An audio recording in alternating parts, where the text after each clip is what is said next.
Selamat siang semuanya, nama saya Melisa dengan NIM 2010417253, kelas A1 Manajemen. Baik, dalam video saya kali ini, saya akan menjawab soal ujian tengah semester dari mata kuliah Manajemen Pemasaran 1. Dosen pengampu Bapak Adi Mursalin. Soal nomor 1. Jelaskan apa yang dimaksud dengan manajemen pemasaran dan mengapa manajemen pemasaran penting dalam dunia bisnis. Jawab, manajemen pemasaran atau marketing manajemen merupakan analisis perencanaan, implementasi, dan pengendalian atas program-program yang didesain untuk menciptakan, membangun, dan menjaga pertukaran yang menguntungkan dengan pembeli sasaran untuk mencapai tujuan-tujuan organisasional atau tujuan-tujuan perusahaan. Alasannya adalah karena pemasaran mempunyai peran yang sangat besar dalam pertumbuhan dan perkembangan ekonomi. Pemasaran merangsang penelitian dan ide-ide baru yang akan menghasilkan barang dan jasa baru yang inovatif. Soal nomor 2. Pemasar bukan hanya memasarkan barang dan jasa saja, melainkan terdapat sekitar 10 hal atau produk yang bisa dipasarkan. Sebutkan dan jelaskan. Jawab. Yang pertama, selalu konsisten dan melakukan perencanaan. Dalam strategi marketing, konsisten sangat dibutuhkan. Hal ini bertujuan supaya biaya marketing bisa efisien. Tak hanya itu saja, efektivitas penciptaan merek pun akan semakin meningkat. Yang kedua, menyasar target market. Kita juga perlu mendefinisikan dengan tepat mengenai pasar yang tengah dituju. Cara yang paling tepat adalah dengan memilih beberapa segmen pasar yang akan kita masuki. Tujuannya supaya target pasar menjadi lebih jelas. Yang ketiga yaitu menghitung anggaran dengan akurat. Bagian yang paling berat dalam menentukan strategi marketing adalah menentukan anggaran. Pasalnya, hal ini membutuhkan keakuratan yang tepat. Dari anggaran yang sudah dibuat, kita bisa menentukan besaran dana yang dibutuhkan untuk kegiatan pemasaran yang efektif.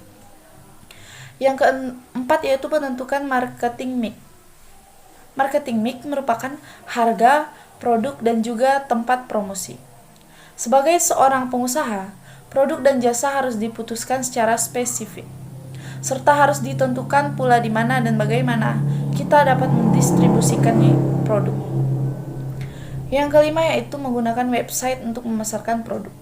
Saat ini, segala macam usaha bisnis membutuhkan peran dari website untuk mempromosikan produknya. Selain itu, website juga media paling optimal untuk memberi informasi pada calon konsumen tentang produk yang ditawarkan. Hal ini dikarenakan 60% konsumen yang memakai produk mendapatkan informasi dari internet. Yang keenam yaitu melakukan branding dengan baik. Strategi marketing yang selanjutnya adalah dengan melakukan branding atau pencitraan. Branding sendiri adalah proses yang menentukan apakah konsumen menerima produk perusahaan. Yang ketujuh yaitu promosi dan iklan. Strategi pemasaran berikutnya adalah menggunakan promosi dan iklan untuk menambah brand awareness untuk produk yang kita jual. Yang kedelapan yaitu customer relationship management. Agar konsumen kita tetap konsisten dan loyal, maka dibutuhkan pengelolaan hubungan baik dengan pelanggan. Dengan begitu, makna customer tidak akan lari ke perusahaan yang lain. Untuk itu, kita perlu membuat pengelolaan hubungan baik dengan para pelanggan. Yang kesembilan yaitu menerapkan mobile marketing. Saat ini, pengguna ponsel pintar semakin banyak. Tentu saja, membuat pesan pemasaran serta konten bagi platform mobil adalah hal yang mesti dilakukan.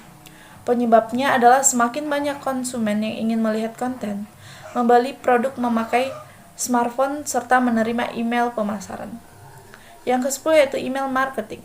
Untuk melakukan email marketing, maka ada beberapa hal yang mesti diperhatikan. Pertama, tulisan harus bersifat persuasif, akan tetapi jangan berlebihan untuk menjelaskan keunggulan produk. Pelaku bisnis juga perlu menyisipkan form newsletter maupun subscription. Tujuannya supaya calon konsumen bisa menuliskan alamat referral apabila tertarik dengan tawaran bisnis. Soal nomor 3. Jelaskan model pemasaran holistik menurut Kotler dan Keller. Jawab, Kotler dan Keller mendefinisikan pemasaran holistik merupakan konsep yang didasarkan pada pengembangan, perancangan, dan implementasi program pemasaran yang mengakui keluasan dan interdependensi mereka. Soal nomor 4. Jelaskan evolusi bauran pemasaran.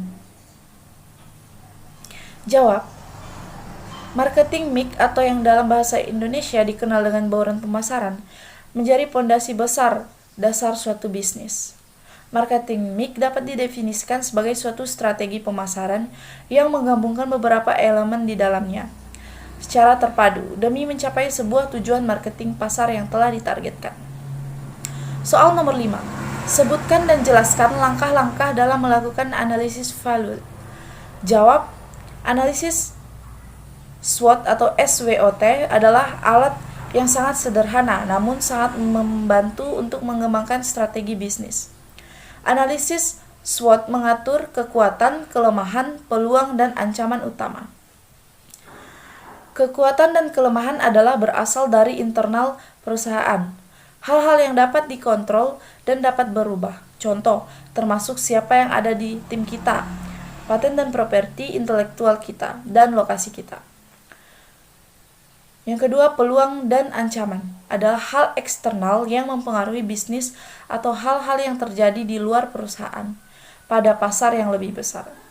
Dapat dimanfaatkan peluang dan melindungi dari ancaman, tetapi kita tidak dapat mengubahnya. Contohnya termasuk pesaing, harga bahan baku, dan tren belanja pelanggan. Soal nomor 6. Banyak perusahaan percaya bahwa kepuasan pelanggan merupakan hal yang penting. Apakah Anda setuju dengan pernyataan ini? Jelaskan jawaban Anda dengan menggunakan teori kepuasan. Jawab, saya setuju dengan pernyataan tersebut karena dalam membangun sebuah usaha, hal yang paling penting adalah kepuasan pelanggan. Jika seorang pelanggan merasa puas dengan produk yang dijual, mereka akan menjadi pelanggan yang loyal dan merekomendasikan produk kita pada orang lain. Konsumen yang puas dengan produk dan pelayanan kita berpotensi menjadi pelanggan. Oleh sebab itu, menjaga kepuasan pelanggan merupakan sebuah keharusan bagi perusahaan kalau ingin bisnis kita maju dan terus berkembang. Soal nomor 7. Menurut Philip Kotler 1994, pengukuran tingkat kepuasan konsumen dapat dilakukan dengan berbagai cara. Sebutkan dan jelaskan. Jawab, menurut Philip Kotler 1994, mengemukakan beberapa cara yang dapat dilakukan untuk mengukur kepuasan, yaitu yang pertama, sistem keluhan dan saran. Organisasi yang berpusat pada pelanggan memberikan kesempatan yang luas bagi para pelanggannya untuk menyampaikan saran dan keluhan. Misalnya, dengan menyediakan kontak saran, menyediakan kartu komentar, dan lain sebagainya. Yang kedua, survei kepuasan pelanggan. Metode ini dapat dilakukan melalui pos, telepon, maupun wawancara pribadi.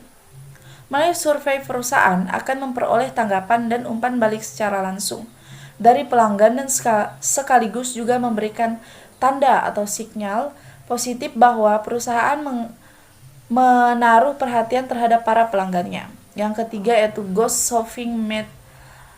Metode ini dilakukan dengan memperkerjakan beberapa orang atau ghost shopper untuk berperan sebagai pelanggan atau pembeli potensial produk perusahaan pesaing, lalu menyampaikan semuanya mengenai kekuatan dan kelemahan produk perusahaan pesaing. Selain itu, ghost shopper juga dapat mengamati cara penanganan keluhan. Yang keempat itu lost customer analysis. Perusahaan menghubungi para pelanggannya yang telah berhenti membeli dan beralih pemasok. Hal ini dilakukan untuk memperoleh informasi mengenai penyebab terjadinya hal tersebut. Informasi ini bermanfaat bagi perusahaan untuk mengambil kebijakan selanjutnya dalam rangka meningkatkan kepuasan dan loyalitas pelanggan. Soal nomor 8. Terdapat tahapan-tahapan dalam melakukan customer profitability analysis menurut Mowen. Sebutkan dan jelaskan. Jawab, tahapan-tahapan dalam melakukan Customer Profitability Analysis menurut Mowen, yaitu yang pertama mengidentifikasi customer. Dalam mengidentifikasi konsumen, pada dasarnya konsumen itu dapat dikelompokkan berdasarkan selera, usia, tingkat sosial, cara pendistribusian kebutuhan konsumen, referensi, pendapatan, dan lain-lain. Yang kedua, menghitung customer revenue dan customer cost. Customer revenue adalah pendapatan yang diperoleh oleh perusahaan dalam melakukan usahanya, dan ini ditentukan oleh faktor jumlah pembelian konsumen akan produk, pemberian diskon pada konsumen, dan sales return and allowances. Customer cost adalah biaya yang dibebankan kepada konsumen pada saat konsumen mengonsumsi produk atau aktivitas. Yang ketiga, menganalisis mana konsumen yang menguntungkan dan mana yang kurang menguntungkan. Perusahaan harus menganalisis terlebih dahulu beberapa margin yang diperoleh oleh pihak perusahaan, dengan mengurangi pendapatan yang diperoleh dari masing-masing konsumen dengan biaya yang dikeluarkan untuk melayani masing-masing jenis konsumen. Soal nomor 9. Siapa pembicara dalam video YouTube tersebut dan pembicara itu berasal dari mana dan mengajar di mana? Sebutkan dan jelaskan teori-teori mengenai manajemen pemasaran. Jawab, nama pembicara dalam video tersebut adalah Dr. Ahmad Ikhwan Setiawan, SE, MT. Pembicara berasal dari Surakarta. Pembicara tersebut mengajar di Universitas 11 Maret. Teori manajemen. Teori manajemen berfungsi untuk menyediakan kerangka kerja organisasi dalam membangun tim kerja. Dengan teori manajemen, maka para pemimpin mampu menggunakan secara efektif banyak proses sistemik dan aspek motivasi dari struktur dan fungsi organisasi. Dalam prakteknya, penerapan teori manajemen dapat dilihat ketika para pemimpin organisasi memotivasi karyawan mereka untuk memberikan kontribusi yang terbaik bagi pencapaian tujuan organisasi. Misalnya, ketika para pemimpin organisasi mulai melakukan koordinasi dan pengawasan, maka pada saat itulah teori manajemen bekerja. Teori-teori manajemen bisa dikelompokkan ke dalam 6 aliran teori manajemen. Yang pertama yaitu teori manajemen aliran klasik. Teori manajemen yang memiliki aliran klasik ini menyatakan bahwa manajemen sesuai dengan fungsi-fungsi yang terdapat pada manajemen. Teori manajemen klasik tak lepas dari birokrasi yang berdasarkan pada dasar hierarki. Oleh karenanya, pada aliran klasik ini terdapat pembagian kerja, struktur organisasi, hierarki proses fungsional, serta pengawasan. Kemampuan dan perhatian manajemen diarahkan kepada penerapan fungsi manajemen tersebut. Yang kedua yaitu teori manajemen aliran perilaku. Teori manajemen aliran perilaku atau dikenal dengan aliran hubungan manusia memusatkan segala kajian kepada aspek manusia serta perlunya memahami karakter manusia. Aliran perilaku ini mempergunakan disiplin ilmu sosial dan psikologi dalam penerapannya. Teori manajemen aliran perilaku ini menyadari betapa pentingnya hubungan antara personal dalam organisasi. Hawthorne mengemukakan bahwa insentif tidak lebih berpengaruh dari kondisi sosial yang sedang dialami pekerja, sama seperti halnya tekanan dari kelompok atau penerimaan rasa yang aman. Yang ketiga yaitu teori aliran manajemen ilmiah. Pada teori manajemen ini mempergunakan ilmu statistik dan matematika dalam mengembangkan teori-teorinya. Aliran manajemen ilmiah menyatakan masalah-masalah manajemen bisa dijelaskan dengan pendekatan kuantitatif. Dalam pengelolaan aktivitas, manajemen dan kepemimpinan dilakukan dengan mempergunakan dasar-dasar yang berpedoman pada teori keilmuan. Yang keempat yaitu teori manajemen aliran analisis sistem. Aliran analisis sistem ini fokus terhadap pemikiran pada permasalahan yang berkaitan dengan bidang lain di alam pengembangan teorinya. Contohnya, sebagian kepegawaian menyatakan keberhasilan di dalam motivasi pekerja bisa meningkatkan keuntungan organisasi. Motivasi pekerja akan berhubungan dengan kesejahteraan, jam kerja, pengajian, jaminan di hari tua, serta faktor lainnya. Analisis sistem merupakan penguraian atas suatu sistem informasi yang lengkap ke dalam bagian-bagian komponen yang bermaksud untuk mengidentifikasi serta mengevaluasi masalah, kesempatan, hambatan, serta kebutuhan yang nantinya bisa diusulkan adanya perbaikan. Yang kelima yaitu aliran manajemen berdasarkan hasil. Aliran ini pertama kali dikenalkan oleh Peter Drucker di sekitar tahun 1950-an. Aliran manajemen ini fokus pada pemikiran hasil-hasil yang diperoleh, bukan kepada interaksi atas aktivitas karyawannya. Teori manajemen berdasarkan hasil memiliki tujuan untuk meraih hasil yang optimal, berdasarkan pada perjanjian yang terukur dan jelas dibuat di muka. Manajemen menetapkan prioritas dan tujuan menentukan dan membuat sumber daya yang diperlukan tersedia. Yang keenam yaitu teori aliran manajemen mutu. Teori aliran manajemen mutu fokus terhadap pemikiran atas usaha dalam meraih kepuasan konsumen. Jadi, fokus utama manajemen mutu adalah pelanggan. Sebagai pihak yang bisa menyebutkan apakah produk yang dihasilkan bermutu atau tidak bermutu, manajemen mutu merupakan aspek dari semua fungsi manajemen yang melakukan kebijakan mutu, dan juga merupakan filsafat budaya organisasi yang lebih menekankan kepada usaha, menciptakan mutu yang konsisten melalui setiap aspek di dalam kegiatan perusahaan. Soal nomor 10, sebutkan tugas-tugas yang sudah Anda kerjakan sebelum UTS Manajemen Pemasaran 1. Jawab, tugas-tugas yang sudah saya kerjakan sebelum UTS di mata kuliah Manajemen Pemasaran 1 ini yaitu: pertama, mencari materi manajemen pemasaran, pengertian dan konsep pemasaran, dan tugas tersebut sudah saya rekord dan saya posting di YouTube. Tugas yang kedua yaitu meringkas bab 2 yaitu tentang penerapan konsep pemasaran. Tugas meringkas tersebut divideokan dan posting di YouTube serta linknya diposting di grup FB jurusan Manajemen Fakultas Ekonomi Universitas Pancabakti.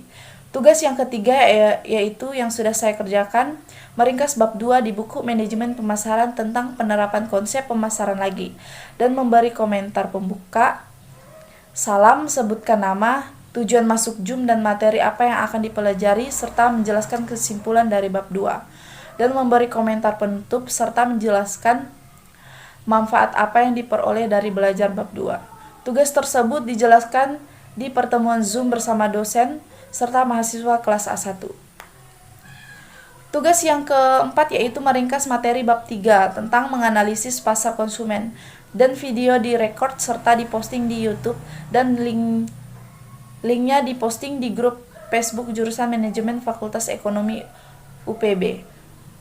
Baik, sebelum saya tutup video ini, mohon maaf jika ada yang kurang berkenan atau jika ada kesalahan kata. Sekian dari saya ucapkan terima kasih.